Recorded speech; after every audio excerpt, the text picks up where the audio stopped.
You're listening to the Colts Blue Zone podcast with Mike Chappell and Dave Griffiths.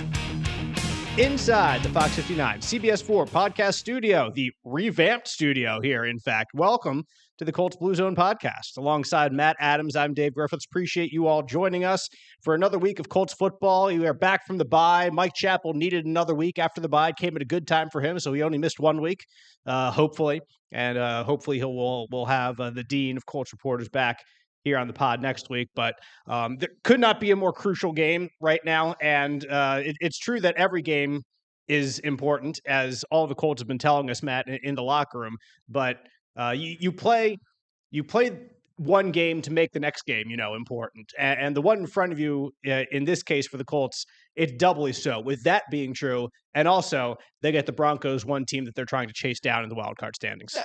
I feel like for the last, 3 or 4 weeks, we've been saying, well, this is a critical game for the Colts, and it is. But, if they don't beat Denver here, the prospects of making the playoffs are pretty grim. I mean, they do have some teams that are bunched up at 8-5. We'll look at the playoff picture a little bit better. But they have a chance here with a head-to-head matchup against someone that's ahead of them in the standings, which means, they're still going to need some help to get in. But if they can get this game and then win out, then their chances are pretty good about getting into that postseason picture. You say that you feel like we've been doing this for the past 3 or 4 weeks. I feel like we've been doing this for the past 3 or 4 years. Because absolutely. In 21, 23, and now 24, this has been the talk in December, in needing to win and being a little bit behind and trying to catch up in order to get into the playoff picture. So this situation is nothing new for the Colts franchise. No, absolutely not. Nothing new for us here on the podcast. Nothing new for the fans who are listening out there. So we'll certainly talk a bit about the matchup this week with Denver. We'll speak about the health of the team coming out of the bye, which is certainly taking a step forward given the week off for the team. And we're going to begin with a pair of fan favorites for the team and captains honored this week. And Kenny Moore was introduced technically last week, but since we took the week off, we get to talk about it now. And Kenny spoke to us now. Kenny Moore is the team's Walter Payton Man of the Year nominee for the second time in his career. And that, according to the Colts, he's actually the first player to be nominated twice for the Walter Payton Man of the Year, award given to by the NFL to one player for his standout performance both on the field and also off the field with making an impact in the community. People before have won in the likes of Peyton Manning for his work here in Indianapolis. I mean, he has a children's hospital named after him. That's a pretty good sign that you've done a lot in the community. J.J. Watt, famously after the hurricanes in Houston and all the work he did. Drew Brees has won it as well. Purdue, of course, Boilermaker. I think Eli Manning has won it once before, and there's plenty of players, obviously, and goes out to a player who exemplifies what the league honors it as Walter Payton's legacy of his involvement in the community and excellence on the field as well. As for Kenny, he really, being the second time he's been honored for this award, so some of the things that he's done. He has a very close relationship with Riley Hospital for Children, which started with his relationship with Mason Garvey, who was a 7-year-old boy who had cancer. They ran out of the tunnel on the field 1 week together. One of those quintessential Colts moments that you remember. It was a great moment. Mason passed away a couple years ago, but Kenny still supports the Mighty Mason Fund at Riley and visits other kids there. Kenny also started the Love One Foundation in 2022 that serves underserved kids and schools. And this past October, when there was a hurricane down in his hometown of Valdosta, Georgia, he helped organize some relief efforts down there. So Kenny's done plenty here in Indianapolis. Those are just the things that are kind of at the forefront of what he does. But he's a unique story, Matt. And we talked about this a little bit when we spoke to him this week, that he's an undrafted guy. He was a cut guy. And the Colts didn't really want him. No, because he doesn't fit certain measurables. Exactly. And Chris Ballard had to be talked into signing Kenny because they needed corners back in the year that they signed him. Sounds like that's endemic almost. In 2017. Yes, exactly. It's been a theme in the Chris Ballard era, is needing cornerbacks for some reason. But anyway, this search turned out to be a good one. Being able to take Kenny off the cut list. The Patriots cut him after training camp, and he was one of those at post cutting the roster down to 53, another move that the Colts made to bring him in. And it's been he's been a tremendous asset to the team, especially since 2018. I guess the year after that, he started playing a little bit more. And as the nickel cornerback, and received the highest salary for a nickel cornerback when Worked he got his himself a first couple of extension, contracts has and another all that stuff. extension. Exactly. So Kenny and Chris Ballard, when he talked about him just this week, referred to him as making him a lifelong Colt. And those aren't words that Chris Ballard really throws around flippantly. I think some GMs would say that for any guy. But I don't know if he would say that about Ryan Kelly right now, is what I'm kind of getting at, because Absolutely, yeah. there's a little bit more questions about his future. To say that wants to make a guy like Kenny Moore a lifelong Colt is a really high honor from Chris Ballard to say that to Kenny. So that's our piece about Kenny Moore. Congratulations to him on the honor. And the second player, the Ed Block Courage Award recipient, goes to defensive tackle DeForest Buckner. And that award is given to players who display courageous play on the field. Buckner is, of course, one of the team's leaders on defense and has been one of the best defensive tackles since he joined the league and played for San Francisco almost a decade ago. Not quite that long, but he's been an advocate for Big Brothers Big Sisters in Central Indiana, supported numerous causes, including kicking the stigma, along with many Colts that do that. And that award is named specifically for Ed Block. This is a Colts award. The Baltimore Colts athletic trainer for 25 years, who died back in 1983. So Buckner has dealt with his share of injuries, Matt, as Colts fans will know. And I'm sure that some might get frustrated with that, him having to deal with one injury after another. But darn it, he plays through a lot of them. And he's just missed a handful of games. Exactly. And he plays, when you look at offensive linemen and defensive linemen, like the durability of some of those guys is just astonishing because they just get beat up every single play. And so for DeForest to deal what he's dealt with and just to miss the number of games that he has, which has not been very many, the IR stint this year was the worst that he'd had in his career. I think the only time he had missed a game before that was when he was a COVID close contact in 2021. Yes. In the infamous game in Tennessee, where it was him, Jonathan Taylor, and maybe one or two other players had to sit out, like important players, and they lost like 45-26 in that game. So yeah, Buckner, he certainly exemplifies toughness from my perspective, playing through the injuries that he has, and just this year, had to go on IR because he finally reached the point where, you can't play with an ankle that was in the shape that his was at the time. Just couldn't do it. Even though he's played before with seemingly one elbow or a back that like barely lets him bend. But this was just something that was too much of a hindrance that he had to go on the IR list. But he's back now. And I'm sure that we'll be talking to him today in the locker room, kind of as we're as we tape this podcast on Thursday, which is the usual day for talking with Buck. So looking forward to hearing what he has to say about that. Some roster news. As the Colts return from their bye this week, a couple players have been designated to return from injured reserve. Those are center Ryan Kelly and linebacker Jalen Carlies. Kelly had a knee injury. Carlies was a fibula. And what that means, Matt, is that players can start practicing. It does not mean they're going to play this week. But they could if they're activated, but it does not mean 100% they'll be in the lineup on Sunday. Correct. So the question for Ryan Kelly is does he get ready? Because somebody did ask, is Ryan Kelly the starter when he's healthy? And Shane Steichen said yes immediately. Like, it was a very quick yes.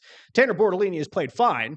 And Bortolini's also practicing, by the way. He was injured. He had a concussion protocol, and he was practicing on Wednesday of this week, and I assume he'll be out there again today on Thursday as we're taping right now, as I said. But Kelly's still the starter at center. Not that he's had a bad year by any stretch. He's had a very fine year, I think, when he's been out there. I think his last game was a little shaky, if I remember correctly. But in terms of his year, I think he's played pretty well. And Jalen Carlies, the rookie linebacker who's transitioning from where he played safety in college. I mean, he just hasn't done a whole lot to be able to analyze it all. I mean, it's sort of like you read, oh yeah, they activated Jalen Carlies. Who for some people it's like, who was who's Jalen Carlisle? Right. It's like, well, he was one of their draft picks, I think a Right. fifth rounder, and Out of Mizzou.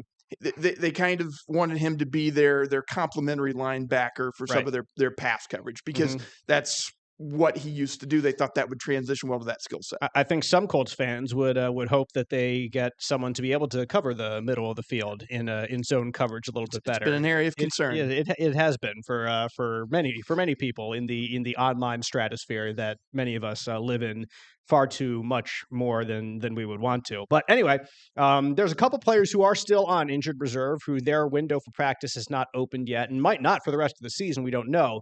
But Juju Brents is one of them for sure.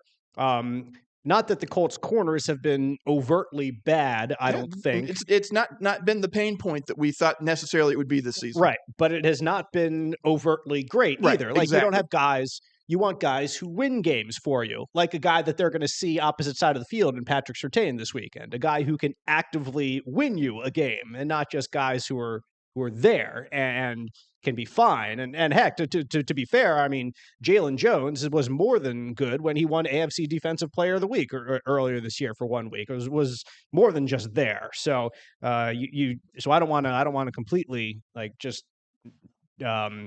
what's the word? I don't want to discount him as nothing out there. I don't want you to think I'm saying that, but overall, by and large, it has not been a week-to-week thing where you see dynamic plays from the corners that actively, maybe Kenny Moore has made a couple pass breakups here and there that have been important ones that actively win you games. But anyway, I'm rambling. Another player, Samson Ebukam, I don't think he's going to come back this year.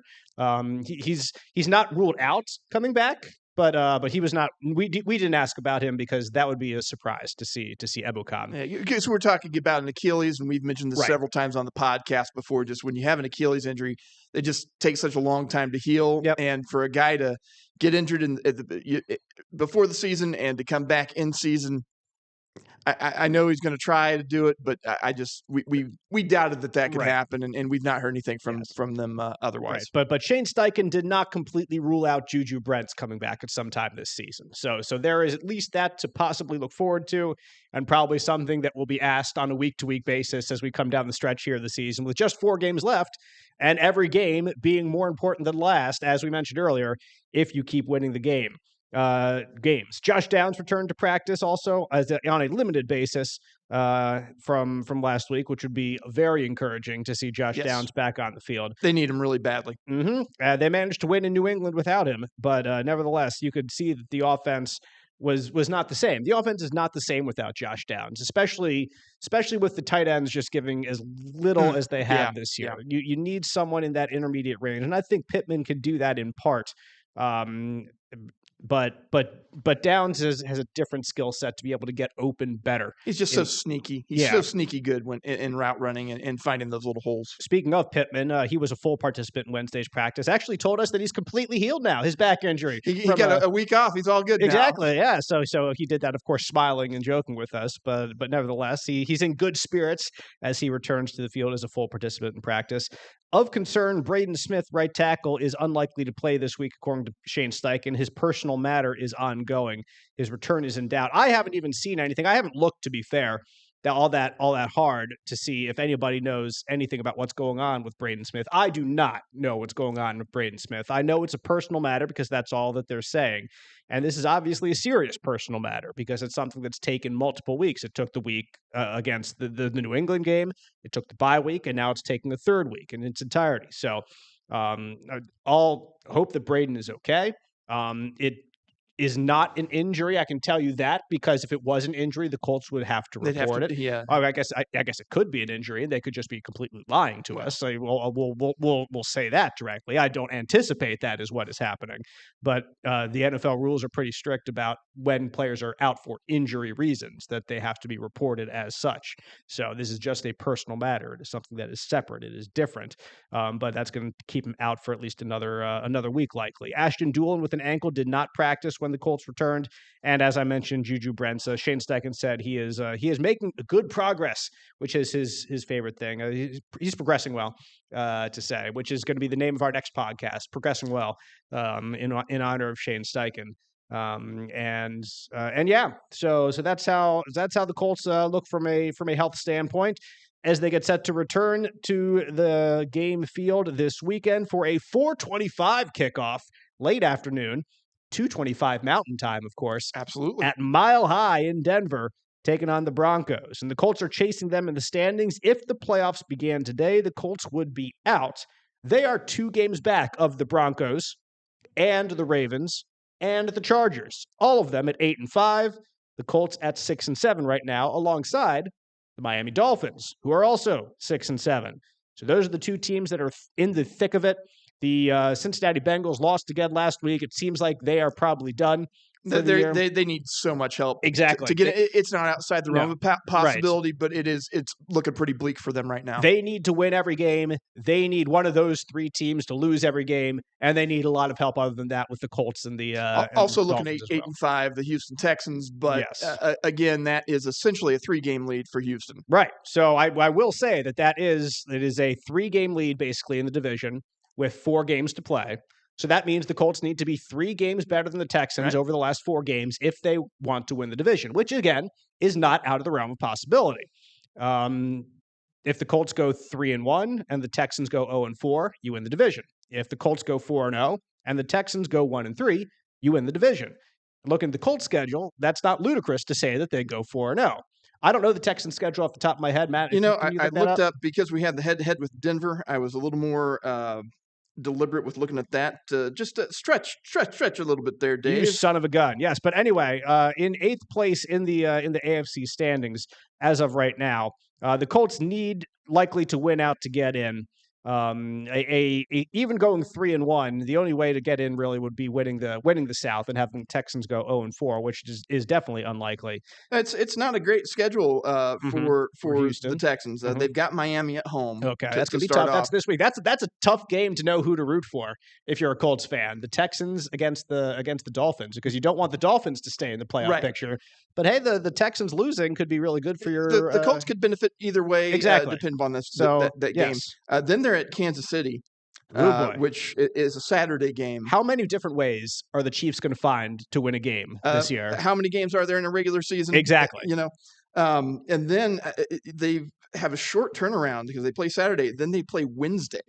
Saturday to Wednesday against Baltimore. That's a home game for them. Ooh, boy. And that's another wild card, one to watch. Baltimore's going to be playing for something at that point still, yeah. And then they'll wrap up the season on the road against Tennessee. Okay. So that's kind of their one. We think we can win that game. Right. But that's very easily possible to be a 1-3 finish. And like I said, the Colts, very possible to be a 4-0 finish. So like earlier in this year in this podcast, I kind of threw it out the window, said like it's just not going to happen, the AFC South anymore. But like it's not impossible. It's not impossible. The Colts really could have helped themselves over the last few weeks because the Texans did get into a bad spell. Yep. But the problem is the Colts matched them with losses. Exactly. If they had just picked up one game in that span, then it's a little less outside the realm of possibility. Right. So right now, the Colts' last 4 games are at Denver, at home against the Titans, who are playing decent football right now. Yep. At the Giants, who are a dumpster fire, and at home against the Jaguars, which I like. Season finale win to get in. Exactly. What else? What else would you think? The season finale win to get in at home against the Jaguars, and maybe Mac Jones is going to be the quarterback in that game instead of very well be poor Trevor Lawrence, who got decapitated by Al-Aziz Shahir. Yeah, nice hit there, Chief. So anyway, the Denver's last 4 games, if you look at them, they're at home against Indy, and they have a pretty tough schedule going forward too. They're visit the Chargers, who are another team there in the wild card. They're at the Bengals, which they're only 3-8 or something like that this year. But I mean, Joe Burrow is still the most productive quarterback, and they're still going to be trying to keep that playoff alive. Yeah, and they're at home against the Chiefs to close things out. So Denver's got a pretty tough schedule down the stretch. The Colts, if they win this game against the Broncos, then they have the tiebreaker over the Dolphins and the Broncos in the race for the wild card. And Denver there's still going to be 1 game ahead, but they are going to have games at the Chargers, at the Bengals, and at home against the Chiefs. That is a much, much, much more difficult schedule to get ahead than the Colts facing at home against the Titans, at the Giants, at home against the Jaguars. So I think, Matt, if they win this game, Colts fans should feel a lot better about the playoff possibility. If they can beat Denver, then some things can kind of fall into place for the Colts. If they don't beat Denver, it's going to be a lot harder, just so much harder, because you won't have the head-to-head. Right. You won't have picked up a game on your opponent, and that just leaves, I mean, their margin of error is not great as it is anyway, but it makes it even worse. And then Miami is also like that Miami Houston game is going to be relevant as well. If Miami wins, then fall behind the Dolphins as well in the wild card. And boy, the last 3 weeks of the season. I mean, I know those are not great teams you're playing, but your back is completely against the wall. Well, and I mean, the Colts have just been such bastions of consistency all season long, too. Exactly. You know, beating good and bad teams and all that stuff. So you just don't know what they're going to do from week to week. So even those wins that look like wins may not be wins. Yeah. And before we do dive into the Broncos, I want to touch briefly about that last game, the Patriots game. I know Matt put together a great recap of it, but I was there, so I had the joy of watching it from. I brought home a win. Okay, guys, all right. Finally, it's not me. All right, it's not just me. But boy, what a crazy game that was. Like I'm sitting there alongside all the writers, you know, for Indy Star, ESPN, Athletic, and they're all writing their stories because the Colts defense had not stopped the Patriots once all game, 0 punts. Until 6 minutes left in the game. That was their first punt of the game. And then the Colts go on a 19-play, 5.5-minute drive, score the winning touchdown, score the winning 2-point conversion, kick off, and very nearly lose the game by giving up just 2 yards. Enough. 2 yards enough. Their defense just gave up just enough yards to not let them make that field goal. But everybody was writing the story already that the Colts had blown it. That the Patriots had proven that the Colts, you know, are not a wild card team or not a playoff team. And then Anthony Richardson comes and leads them down the field in absolutely stunning fashion because we had not seen that from them for the entire game. So that's why, like, I don't mean to throw writers under the bus here when I'm saying this, not even remotely. They have to work ahead to get things in, to get them on time. So you write the story, and then if need be, you erase it. Just like when the Colts won the game against Tampa Bay on Monday Night Football. It's a very famous one the Chap always refers to, that they're down by 21 points with 4 minutes to go. So you have your story basically written, and then you don't have it written anymore.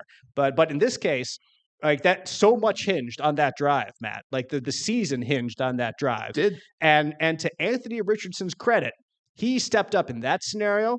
He stepped up when they needed a game-winning fourth-quarter drive against the Jets, when the offense had been struggling in that game. The defense really hadn't been playing that well either, giving up quite a few points and yards to a Jets offense that had been struggling, just like the Patriots just almost had as well. A carbon copy of the Patriots. That was not a good offensive team, right? And the defense just could not help themselves. It proves that, and I forget which coach told me. I wish I could remember which one. I don't know if it was like Frank Reich, or even if I go back to Jimbo Fisher, maybe it was Chuck Pagano.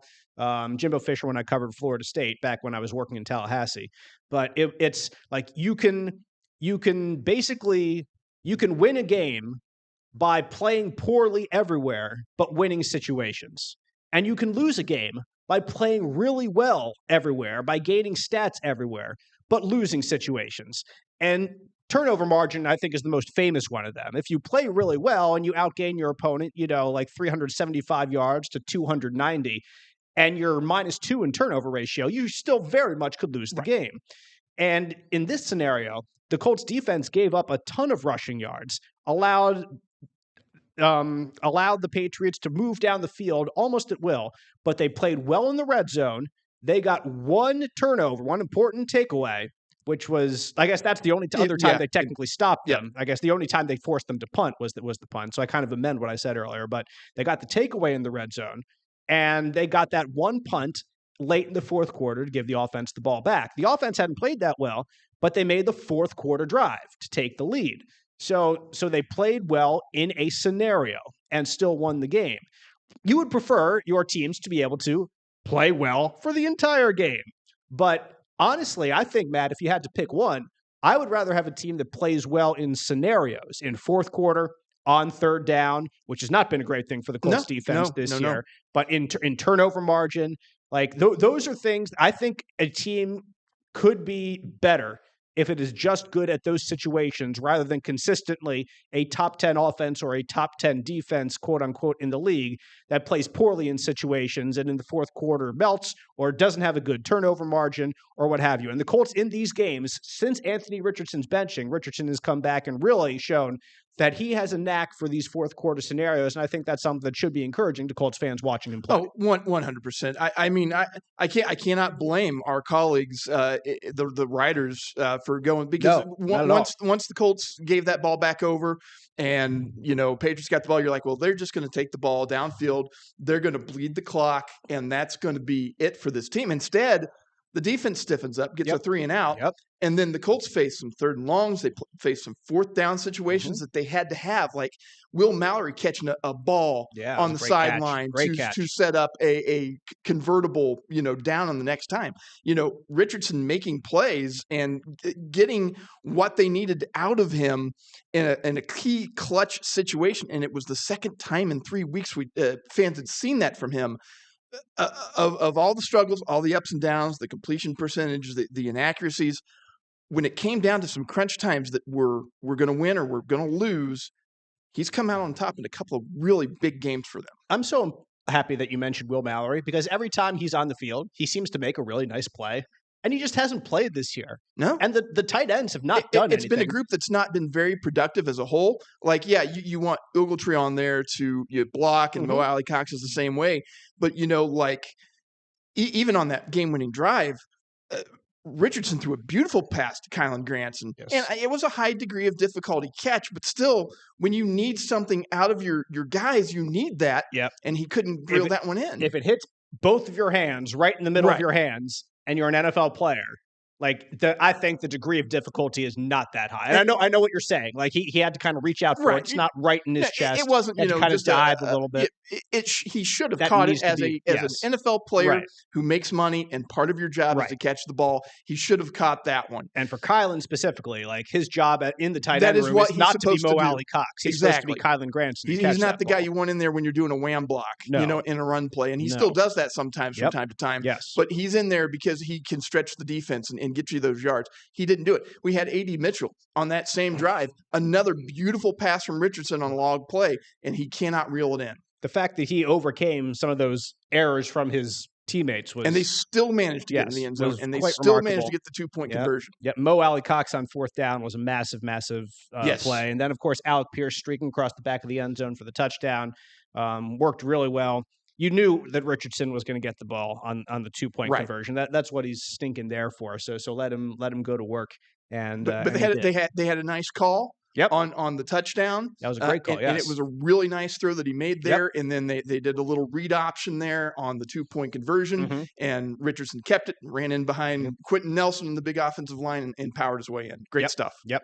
All right. Not to get too much into last week, though, because like I said, Matt put a great recap together. You can listen to that. Just download it, Colts Blue Zone Podcast. You already know where it is because you found this one. Congratulations. So go back and listen to that one and subscribe. Get us delivered to your podcast listening device as soon as we drop every week, which is usually on Thursdays, but could be some Wednesdays sprinkled in from time to time as well.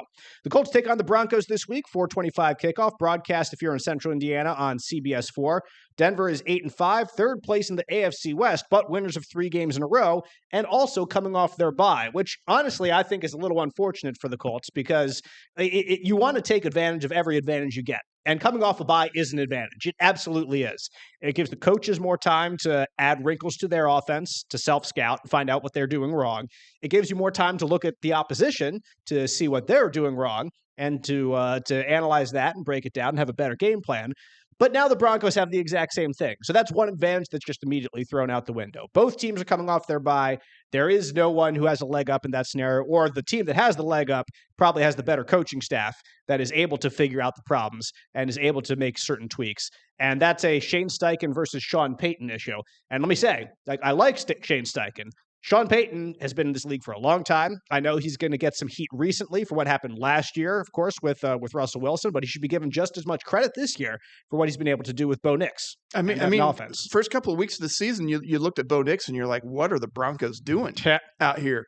But it is he was here in the preseason, right? He was like, it was okay, it's all right. The first couple of weeks, it was, what are we doing here? Yeah. And you just look at we'll look at the general numbers and rankings aren't everything. And the offense for the Broncos isn't great, but it's been good enough. Yep. And they're well coached. They don't make a lot of mistakes, and the defense has been pretty good. So that is a formula for a team that's going to get into the postseason. Mm-hmm. Bo Nix has thrown for 2,800 yards, 17 touchdowns. So he's going to be a 3,000-yard passer and probably a 20-touchdown guy. He has 8 interceptions. Rookie stuff, that happens. It's going to lead to double-digit interceptions. It's not Peyton Manning levels, but it's not Aaron Rodgers levels either. He's been sacked 19 times, which is not a ton. It's not bad. Exactly. It's not bad, especially for a rookie when you're looking at where you are in the season. No, it's not David Carr levels, right? But it's not Peyton Manning levels either, for that matter. 67 carries for 304 yards and 4 touchdowns. He's not Lamar Jackson, but he's not Joe Flacco either. No, so, it's still an element of his game that when you're in a 3rd and 3 and nobody's open, and this is the guy that can get over to the sideline and get you the first down. Yep. Their running back is Javonte Williams, their main running back. 124 carries, 446 yards, only 3.6 yards per carry. Has 4 touchdowns, 38 catches as well, 259 yards. Jaleel McLaughlin, their second running back, is 80 carries for 367 yards, a 4.6 yards per carry average, comes in as more of a change of pace, has 1 rushing touchdown. Their offensive quote-unquote star, I'll put it, is Cortland Sutton, wide receiver. 63 catches, 846 yards, 5 touchdowns, has 14 catches of 20 or more yards. So he is a big play guy who has added to his repertoire over time. He came out of college, I believe it was Ole Miss that he went to. Actually, I don't think that's right. It might have been Arizona State. See, now I'm forgetting where he went. Could you look that up for a second, absolutely. Matt, while I flim-flam? But Cortland Sutton was a guy who came into the league that was kind of that was known more as a deep threat guy and has developed more into a full-fledged wide receiver. He's a guy like Alec Pierce, like what the Colts would love to see Alec Pierce become. Someone who has one specific skill. SMU. It was SMU. Oh, see, I was completely wrong. On all counts, I should just shut up.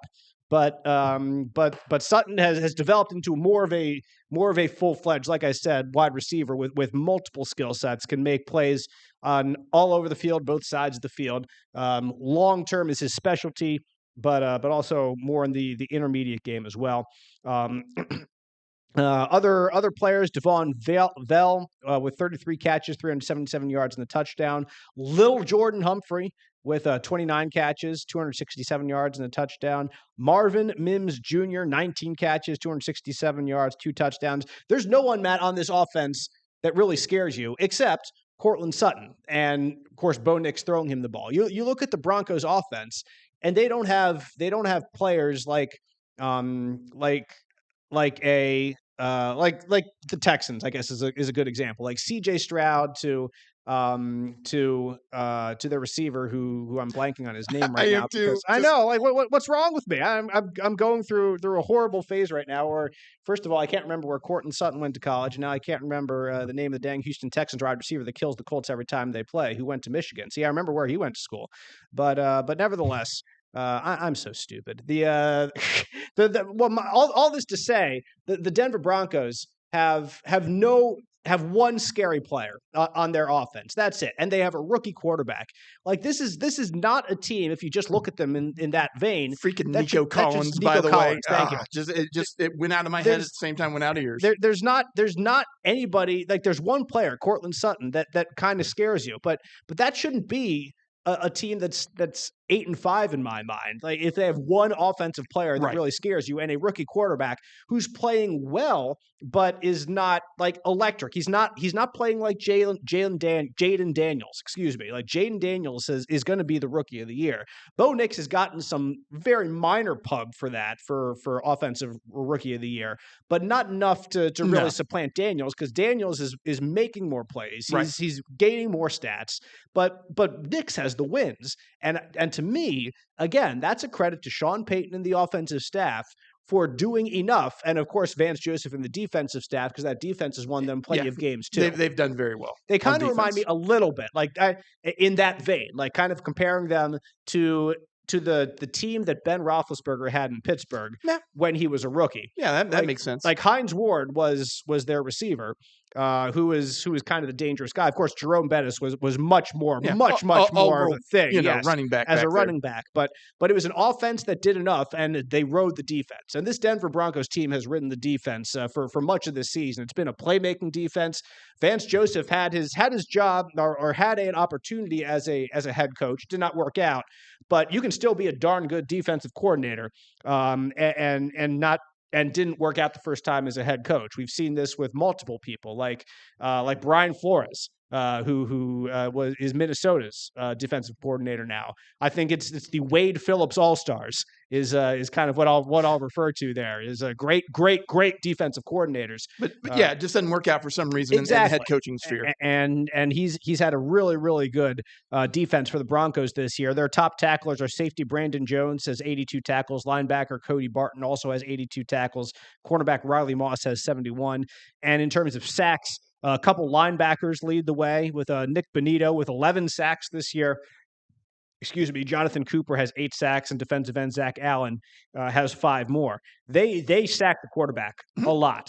They get after the quarterback a lot. They sack the quarterback, and they create a lot of turnovers. And that's one thing that Anthony Richardson's pretty good at, is avoiding pressure or shaking off guys who try to hit the 250-pound guy and are just not used to hitting a 250-pound quarterback in the backfield and not realizing what they're up for. So, like, if I was a defensive coach, like, you would have to say that over and over. Like, I know you guys have been hitting quarterbacks all year. I know you guys have more sacks than like anybody in the NFL right now.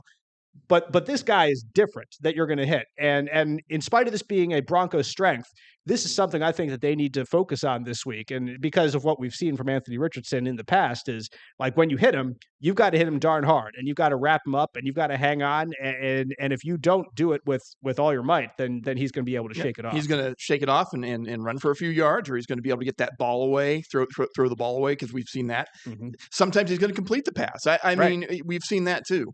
Let's take a look at the offensive rankings first before we get into the defense, which I'm kind of talking up right now. But Broncos are 14th in scoring with 23.5 points per game, so right around there in the middle of the NFL, a little bit in the top half. Colts are 22nd, averaging 20.5 points per game.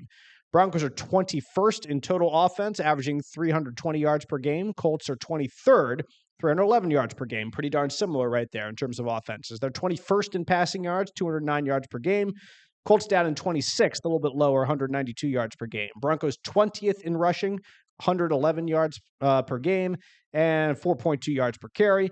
Colts are 14th in rushing, a little bit better than the Broncos, 118 yards per game and 4.4 yards per carry. So these, like I said earlier, like, this is not an otherworldly offense. Absolutely that's not. Leading them to where they are right now. Which means they'll probably have 450 yards of total offense against the Colts. Well, shoot, the last 2 games they've played on the road against AFC competition, against the Patriots and the Jets, not exactly offensive world beaters, the pair of them, but they had probably some of their best.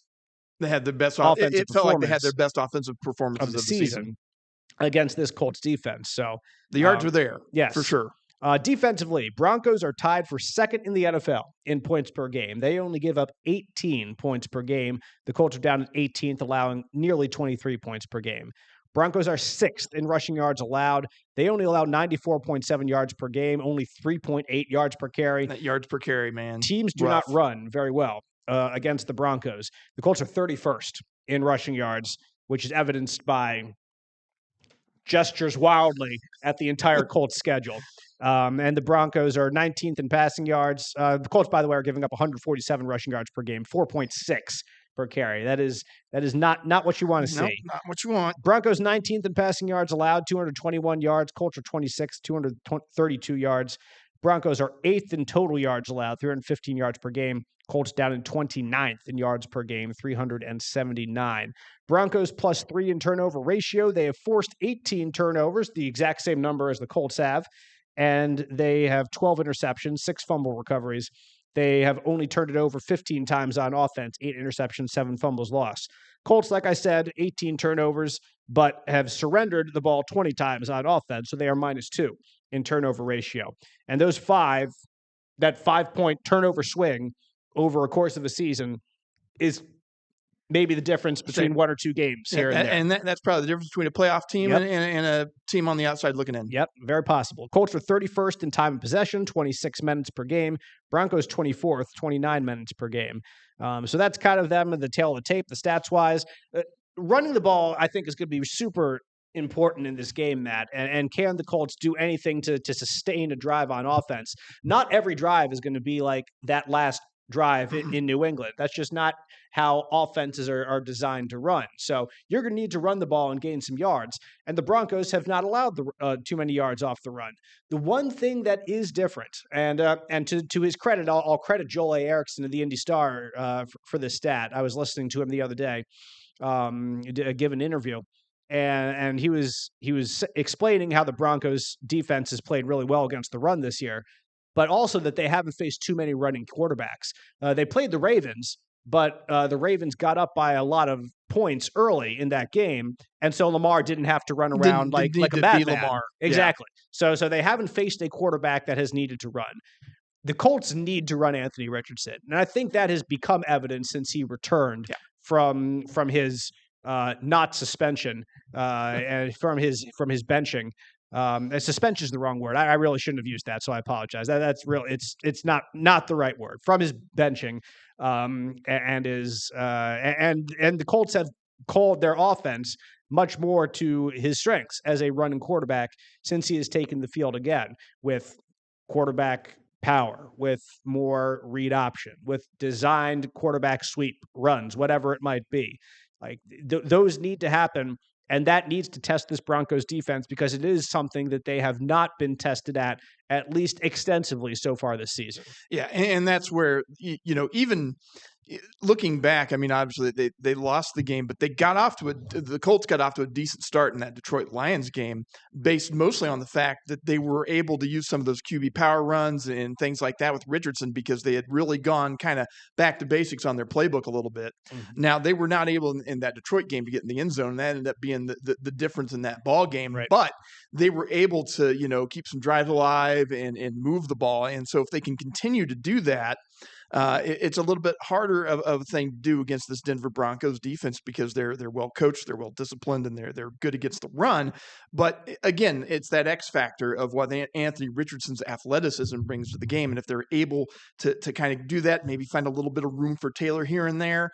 A lot of it will depend on the offensive line, which, we don't know what we're going to see from that unit this week. But there's some opportunities here, I think. I've been a little disappointed with Jonathan Taylor. And I'm not sure if it's like completely on him or it's on the offensive line, how much movement they've had. But like I found myself wanting more from Taylor in recent weeks. You think that's unreasonable? No, I don't think so because they fed him. I mean, a couple of the games, 20 plus carries, and just not getting the production out of him. And again, he's not going to run for 50 yards every single time. Right. But usually we're used to Taylor getting 5.5 yards a carry, and he's not even anywhere. Like one of the games, he was half that. Right. Ran 25 times, had 50 yards, something along those lines. That was against the Jets. Against the Jets. And so, he had an okay game against the Patriots, but they need more from him. I feel. I don't think you're off base in that. Right. So I mean, they expect Jonathan Taylor to be a big play threat, like the Alec Pierce of the running game. And you need that. And you expect that because you have seen nothing but that for his entire career so far. How stupid is that I'm just calling Jonathan Taylor the Alec Pierce of the run game? We all know what you mean. Exactly. But like you would expect it the other way, Alec Pierce to be the Jonathan Taylor of the passing game. But that's how the Colts offense has gone lately and this year. And Alec Pierce, I don't know where they would have been the passing game without him this year. But yeah, the last 3 games for Jonathan Taylor, since he ran for 114 in the loss to the Bills and 5.4 yards per carry, had a great game against Buffalo. It was 24 carries for 57 yards against the Jets, 2.4 yards per carry. Yeah. His long was only 10 yards in that game. Against the Lions, it was 11 carries for 35 yards, 3.2 yards per carry. His long was 14. So basically, he had 10 carries for 21 yards outside of that 1 carry for 14 yards. And then against New England, it was 25 carries for 96 yards, a really plodding effort. Yeah, more along the lines of what you would expect from a Najee Harris, running the ball. It was more productive than the Jets game, yes, but still not efficient. Right. For Jonathan Taylor, you expect him to be able to turn some of the 3-yard runs into 8-yard runs, some of the 6-yard runs into 15-yard runs. And that hasn't happened now. No. Now it could be. They had Ryman out for a few games. Yep. They've had some of their younger guys playing in the interior of that line. And really, they put Glowinski in against the Patriots, and they were able to get some of that interior push when they needed it, whether it was Richardson or Taylor. Now, he still didn't break the biggies. Right. And that's what you want to see. His long was only 9 yards against the Patriots. So I think that's probably what I have been not seeing, and why I say that, shoot, what's up with Jonathan Taylor? And I really shouldn't insinuate that it's a problem with him, but it has been just a problem. I think more so that you have to point to the offensive line. If Braden Smith's not playing, if Ryan Kelly's not playing, if Gonzalez is jumping back and forth from left to right on the line because multiple tackles aren't playing, and then you have to bench Dalton Tucker for Mark Lewinsky, who was in street clothes, 2 weeks ago, 3 weeks ago. So that's to me where the attention should focus has been on the play of the offensive line. And it's all right. Like when Ryan Kelly has been out and Tanner Bornolini has filled in, he's done all right. But then when you add, we got undrafted free agent at right guard, and then we're going to have to replace our left tackle, or we're going to put Gonzalez in for Braden Smith, then that's where that compounds the problem. Yeah, for sure. And of course, they had Danny Pinter against the Patriots as well. By the way, young Danny Pinter of Ball State, he has started now 5 times at center in his career.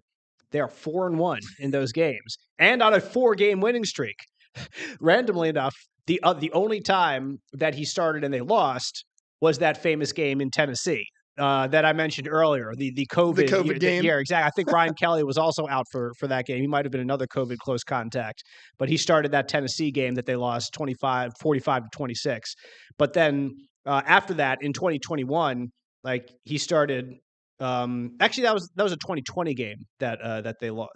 That he started, they lost. So that might have been a different one. I forget. But anyway, he started 3 games. They ripped off 3 in a row. 3 games in late 2021 that he started, and they won all of them. And then this one at center. He's lost some games in 2022 as a guard, starting guard, to be fair. But start Danny Pinter at center, and things are going pretty well for the Indianapolis Colts. I'm just saying, guys, it's a possibility. And I love Ryan Kelly, but I'm just saying, I look at the stats and see what's happening. The Colts take on the Broncos, 4:25 kickoff, CBS 4 if you're in Central Indiana. The Broncos are 3.5-point favorites at home over the Colts. Over-under for the game is 44.5. So Vegas expecting some similar score to 23-20, 24-21 in that ballpark, and expecting the Broncos to win this game. I don't have anything from Chap right now. We're letting him rest up and make sure he's fully better for next week. But I will give my prediction, and then Matt can jump in with his.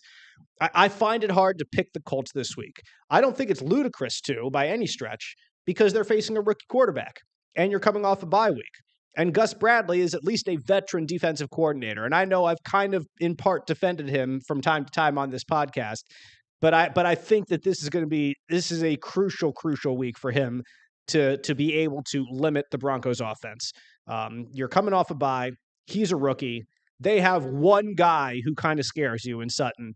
Like, you need to do well. The defense needs to play well. And not just, not what happened against the Patriots, which was just playing well situationally. I mean, play well overall in this game. If Gus Bradley wants to, and the defense wants to really turn things around down the stretch this season. So, but I find it hard to pick the Colts because even though he's a rookie, Bo Nix is playing better than Anthony Richardson right now overall. Mm-hmm. So they have the better quarterback. Overall, the defense is obviously playing better for the Broncos than the Colts defense. So they have the better quarterback. They have the better defense. And like I mentioned earlier with Sean Payton, I just think right now he's a better coach than Shane Steichen. You could compare Shane Steichen to a young Sean Payton, an offensive coordinator type guy who ascends to head coach, is a guy who calls his own plays. So there are similarities between them, but right now Payton is having the better year. Mm-hmm. because he's taken a rookie quarterback and an offense with one guy who scares you and turned it into a good enough offense to ride along with the defense and not make too many mistakes get him into playoff to hamstring your offense. So again, like better quarterback, better defense, and right now a better coaching staff. So I can't pick the Colts when they're going up against that. I just don't think it's possible for me to do right now. If they do, again, it'll be because I think the defense steps up and hurries Bo Nix or pressures Bo Nix and gets him off balance and ruins his day somehow.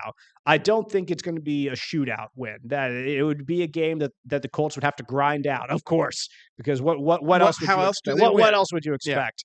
But I'm going to pick the Broncos. They're at home. They have the better quarterback. They have the better defense. They have the better coaching staff.